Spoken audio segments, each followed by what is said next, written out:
Friends, स्वागत है आपका अपने यूट्यूब चैनल इफेक्टिव स्टडी 2.0 में। जैसा कि आप सभी जानते हैं कि हम अपने प्रश्नों की श्रृंखला को लेकर आगे बढ़ रहे हैं, जहां से हम पर डे कोई ना कोई पॉइंट उठाते हैं और उसी पॉइंट से रिलेटेड कुछ क्वेश्चन करते हैं।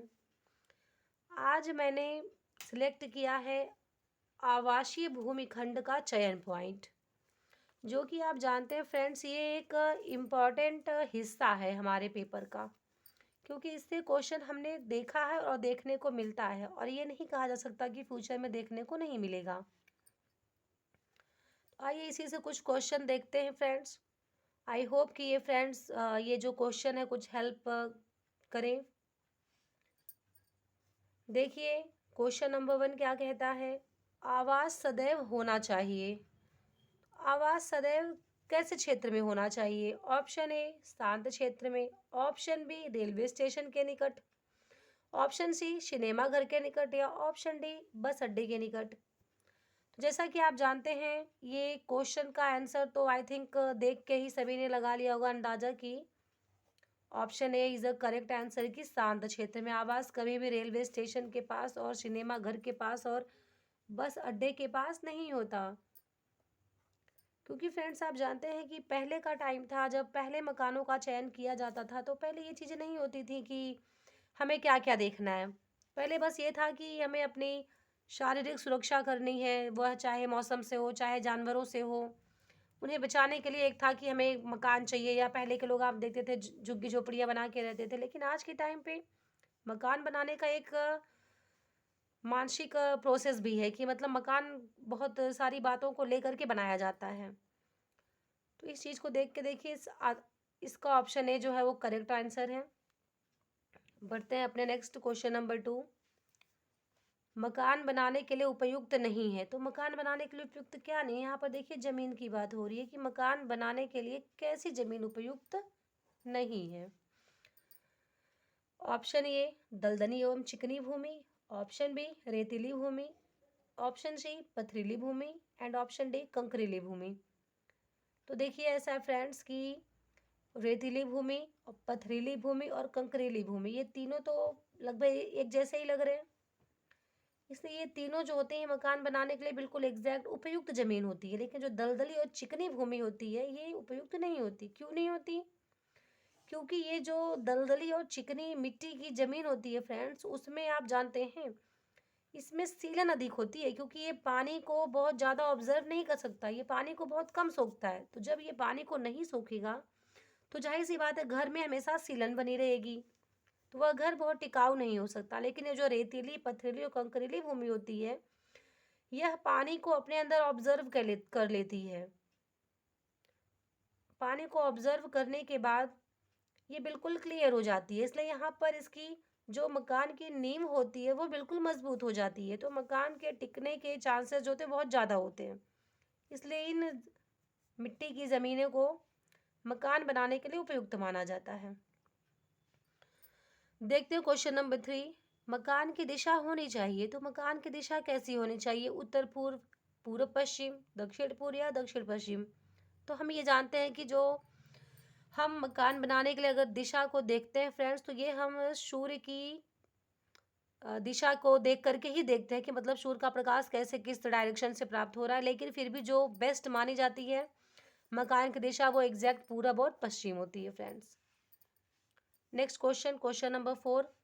आवास नहीं होना चाहिए। तो आवास कहाँ नहीं होना चाहिए? चौक में नहीं होना चाहिए, या कसाई घर के निकट नहीं होना चाहिए, या सिनेमा हॉल के निकट नहीं होना चाहिए, या उपरोक्त सभी जगह नहीं होना चाहिए? बताइए। तो जैसा कि हम जानते हैं, आवास हमें अभी हमने फर्स्ट क्वेश्चन में देखा था कि आवास सदैव कहाँ होना चाहिए? शांत क्षेत्र में होना चाहिए, जहाँ से हमें मानसिक मतलब कहते हैं जहाँ से हमारा माइंड भी जहाँ रेस्ट कर सकता है। तो जब हमने देखा कि आवास शांत क्षेत्र में होना चाहिए फ्रेंड्स, तो आप बताइए अगर चौक में आवास होगा तो क्या वह शांत होगा? बिल्कुल नहीं। कसाई घर के निकट शांत? बिल्कुल नहीं। सिनेमा हॉल के पास? बिल्कुल नहीं। तो ऑप्शन डी जो है वो बिल्कुल करेक्ट है कि आवास इन चारों जगहों में से कहीं नहीं होना चाहिए। बढ़ते हैं आज के क्वेश्चन नंबर 5 पे। एकांतता होती है। एकांतता कितने प्रकार की होती है? क्या 2 प्रकार की होती है? क्या 3 प्रकार की होती है या 4 प्रकार की होती है या कोई नहीं होती? तो ऐसा तो है नहीं कि कोई नहीं होती है, एकांतता इन्हीं तीनों में से कोई एक होती होगी, पर कौन सी होती है फ्रेंड्स? इसका क्वेश्चन नंबर 5 का ऑप्शन ए करेक्ट आंसर है। एकांतता 2 प्रकार की होती है। वो भी 2 प्रकार की कौन सी होती है? एक होती है हमारी, देखिए फ्रेंड्स, बाह्य एकांतता, और जो दूसरी होती है फ्रेंड्स उसे हम कहते हैं आंतरिक एकांतता। ठीक है।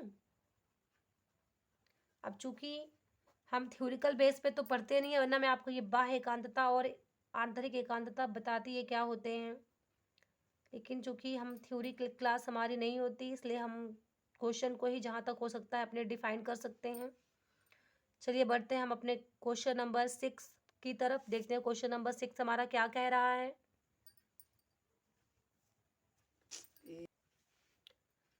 देखिए फ्रेंड्स, विस्तृत दृश्य का संबंध है, तो विस्तृत दृश्य का संबंध किससे है? खिड़की व दरवाजों की व्यवस्था से है, सूर्य वर्षा तथा दृश्य के सापेक्ष में कमरों की उचित स्थिति से है, या बाहर से दिखने वाले प्रभाव की स्थिति है, या पर्दों की व्यवस्था है। तो जैसा कि हम सभी जानते हैं, विस्तृत दृश्य का संबंध जो होता है वह खिड़की और दरवाजों की व्यवस्था से नहीं होता। ठीक है। और ऑप्शन बी जो है वो बिल्कुल करेक्ट है भाई, कि विस्तृत दृश्य का संबंध सूर्य वर्षा तथा दृश्य के सापेक्ष में कमरों की उचित स्थिति से ही होता है।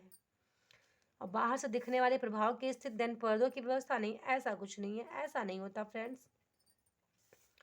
देखते हैं क्वेश्चन नंबर 7। क्वेश्चन नंबर 7 हमारा कह रहा है आमुख है। आमुख क्या है? धन एवं सेवाएं हैं, आवास योजना का सिद्धांत है, या पारिवारिक सुरक्षा या कला के तत्व है। तो फ्रेंड्स हम जानते हैं कला के तत्व तो आमुख नहीं होता। आमुख जो पारिवारिक सुरक्षा भी नहीं होती, देन धन एवं सेवाएं भी नहीं होती। आमुख जो होता है आवास एवं योजना का सिद्धांत होता है। और आमुख होता क्या है फ्रेंड्स?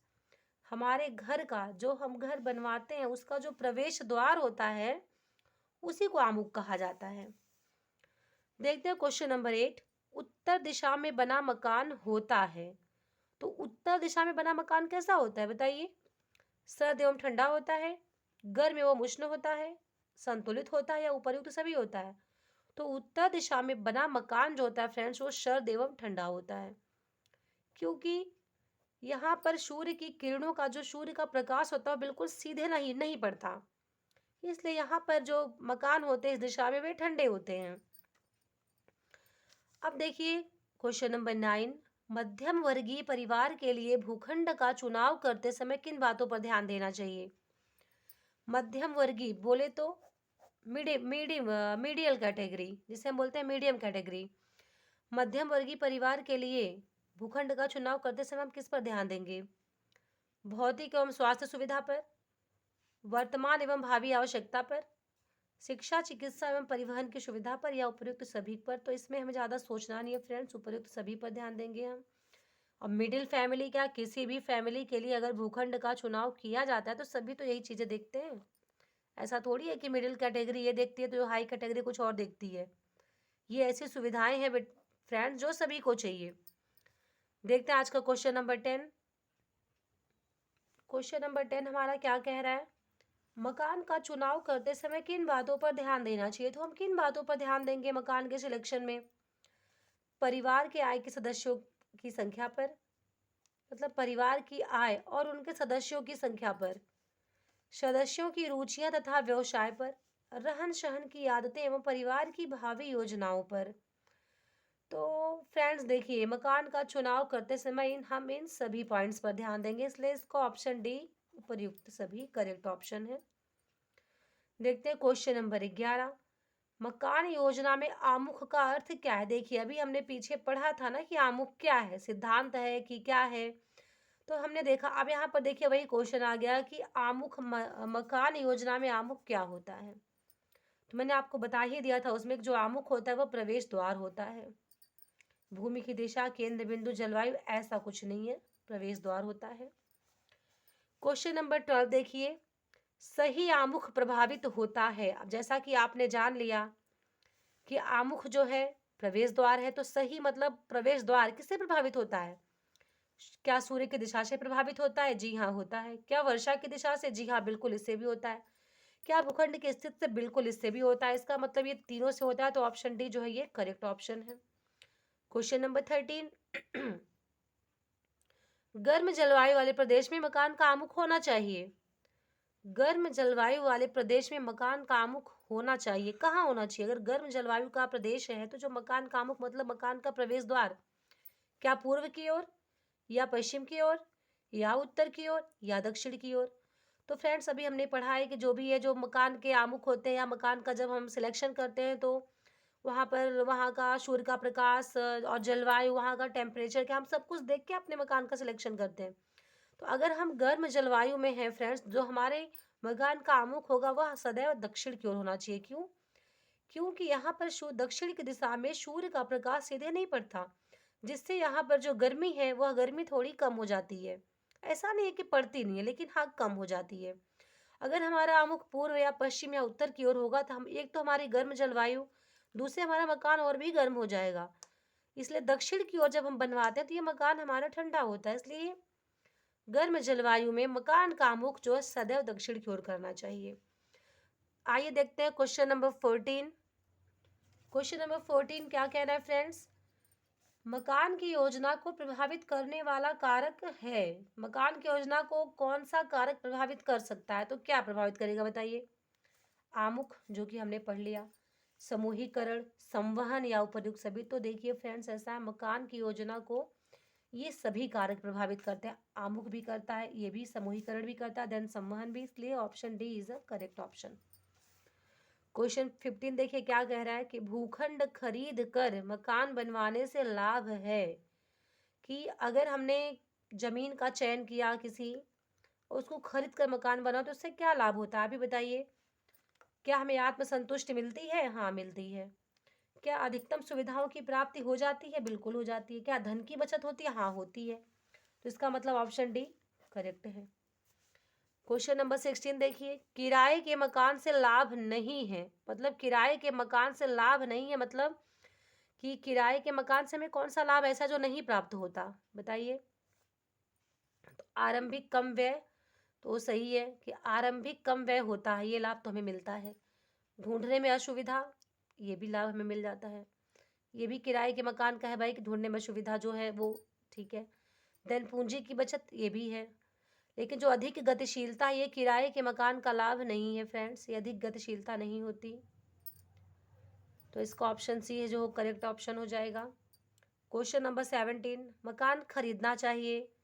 तो इसके बारे में भी हमने पढ़ लिया था, I think question number first या सेकंड में, कि मकान कैसे क्षेत्र में होना चाहिए। तो उसी क्वेश्चन को कोरिलेट करता है हमारा क्वेश्चन नंबर 17। मकान खरीदना चाहिए क्या पतली गलियों में? पतली गलियों में मकान क्यों खरीदेंगे भाई? हमें जब खरीदना है तो हम सड़क के किनारे भी क्यों लेंगे? बताइए। जब ये दोनों नहीं हुआ तो उपरोक्त सभी स्थान ऑटोमेटिक कट गया। शांत एवं सुरमस्त ध्यान, this is a correct answer. Question 17 का क्वेश्चन ऑप्शन सी जो है बिल्कुल करेक्ट है। आइए देखते हैं क्वेश्चन नंबर 18। क्वेश्चन 18 देखिए फ्रेंड्स, निजी आवास की आवश्यकता का कारण नहीं है। निजी आवास की आवश्यकता का कारण क्या नहीं है बताइए? तो असुरक्षा, अस्थायित्व, संग्रह या सामाजिक प्रतिष्ठा। तो फ्रेंड्स जैसा कि हम जानते हैं, निजी आवास की आवश्यकता, अब यहाँ कारण नहीं है, छोड़िए। आप ये देखिए कि निजी आवास की आवश्यकता का कारण क्या है? अस्थायित्व तो है ना, बिल्कुल है। संग्रह भी है, सामाजिक प्रतिष्ठा भी है, लेकिन असुरक्षा, कोई असुरक्षा के लिए थोड़ी अपना घर बनवाता है। इसका मतलब इसकी आवश्यकता का कारण असुरक्षा नहीं है। तो क्वेश्चन नंबर 18 का ऑप्शन ए जो है वो बिल्कुल करेक्ट आंसर होगा। क्वेश्चन नंबर 19 की तरफ बढ़ते हैं। निजी निर्मित आवास से लाभ नहीं है। तो फ्रेंड्स देखिए, निजी निर्मित आवास से क्या लाभ नहीं है? आर्थिक सुरक्षा, ये तो लाभ मिलता है हमें। धन की बर्बादी, अधिकतम सुविधाएं या सामाजिक प्रतिष्ठा। तो देखिए, जो निजी निर्मित आवास होता है हमें आर्थिक सुरक्षा प्रदान करता है, अधिकतम सुविधाएं भी प्रदान करता है, सामाजिक प्रतिष्ठा भी प्रदान करता है, लेकिन धन की बर्बादी ये ऐसा कुछ नहीं। तो धन की बर्बादी ये गलत है। तो यहाँ पर जो कि हमें नहीं चाहिए, इसलिए हमें यही ऑप्शन हम सही करेंगे, बाकी सब गलत कर देंगे। यहाँ पे ऑप्शन बी जो है वो करेक्ट आंसर है। और फ्रेंड्स बढ़ते हैं आज के बिल्कुल लास्ट क्वेश्चन, क्वेश्चन नंबर 20 पर। क्वेश्चन नंबर 20 देखिए क्या कहता है। आवास हेतु भूखंड का चुनाव घनी आबादी से दूर शांत क्षेत्र में होना चाहिए जहां उपलब्ध हो। तो फ्रेंड्स बताइए, अगर हम घनी आबादी से दूर शांत क्षेत्र में भूखंड भूखंड का सिलेक्शन कर रहे हैं, जब हम इतना कर रहे हैं तो हमें कुछ तो देख के कर रहे होंगे। तो क्या देख के? क्या शुद्ध वायु को देख कर रहे हैं? बिल्कुल जी कर रहे हैं। सूर्य का प्रकाश देखकर? हाँ बिल्कुल। मनोहर वातावरण देखकर? हाँ बिल्कुल। तो इसका मतलब क्वेश्चन नंबर 20 का ऑप्शन डी जो है बिल्कुल करेक्ट आंसर होगा। तो फ्रेंड्स, इसी क्वेश्चन के साथ हमारी आज की प्रश्नों की श्रृंखला समाप्त होती है। आपको ये क्वेश्चन कैसे लगते हैं, आप कमेंट बॉक्स में कमेंट जरूर करिएगा फ्रेंड्स। और जैसा कि मैं कुछ ना कुछ जरूर कहना चाहती हूँ, अपनी तरफ से जरूर कुछ ना कुछ कहती हूँ, तो आज भी मैं छोटी सी लाइन जरूर कहूंगी। देखिए फ्रेंड्स, आज मैं आपको बस इतना कहना चाहूंगी कि हम जो खुशी से सीखते हैं उसे हम कभी नहीं भूलते, और ये बिल्कुल सत्य है। इसको आप, अगर इस चीज को आप फॉलो करते हैं, किसी चीज को सीखने के लिए, किसी भी कार्य को, चाहे वो आपके एजुकेशन से रिलेटेड हो या अदरवाइज किसी भी फील्ड से हो, अगर आप उसको सीखने के लिए खुशी मतलब मन से देखते हैं, मन से सीखते हैं, तो आप उसे कभी नहीं भूल सकते। और बाकी वही, अगर सरसरी नजर हो कि बस हाँ कर लेना, तो वह चीज बिल्कुल जैसे हम बोलते हैं वैसे हवा में हमारे साथ उड़ जाती है। इसलिए मैं ये कहना चाहूंगी, बेशक 1 घंटा पढ़िए, आधा घंटा पढ़िए, 1.5 घंटा पढ़िए, जो भी करिए खुशी से करिए, मन से करिए, तो वह चीजें हमें याद हो जाती हैं। बाकी बस, अगर फ्रेंड्स आपको वीडियो अच्छी लगी हो तो लाइक एंड सब्सक्राइब करिए।